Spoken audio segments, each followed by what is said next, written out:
On what criteria are based your forecasts? What do you put into your database? We include in our database absolutely everything I could find. The coinage is one of the greatest records of mankind.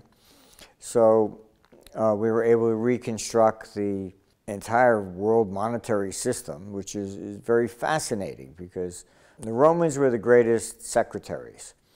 Each coin is actually hand carved, so you know the number of dies that they used. And then we've actually taken people and sit there with some dies to see how many coins could you possibly get from somebody actually hammering coins. And what comes out is roughly about 20,000 coins per die.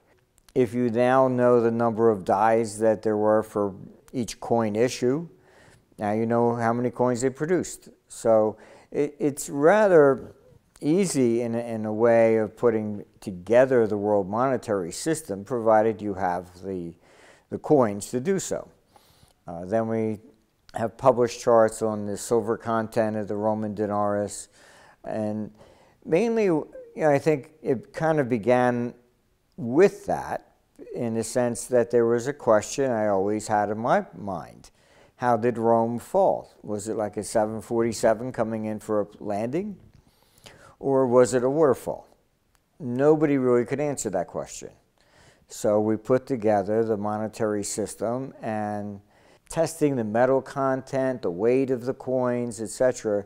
And when you do, you see it is indeed like a waterfall. It just collapses.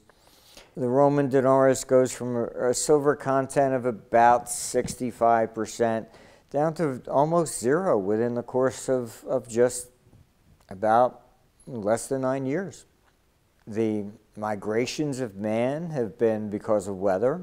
We've took ice core samples from the North Pole, which show that there's roughly a 300-year cycle to the energy output of the sun.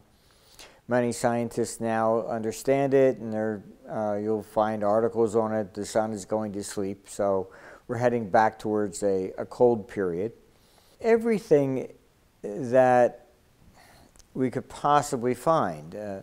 We have a history of interest rates. People say, gee, how could you possibly do something like that? Well, Hammurabi recorded rates of interest. Romans had legal rates of interest. When it came to prices of commodities, labor, these things have been recorded by mankind for thousands of years. Then it becomes interesting. You can see, for example, Dark Ages. When Rome fell, there were really no gold coins issued in Western Europe. Any coinage of any significance was coming from Byzantium or Istanbul, which they called Constantinople back then. So gold disappears. You end up with largely just silver coinage, and that lasts for nearly 600 years. Gold didn't really start appearing again in Europe until the mid-1200s. When you then go to Asia, Japan, they abused the right to coin money, and so people lost confidence in government. The result, they didn't use coins of the government for 600 years. So they went through a dark age. Money became bags of rice.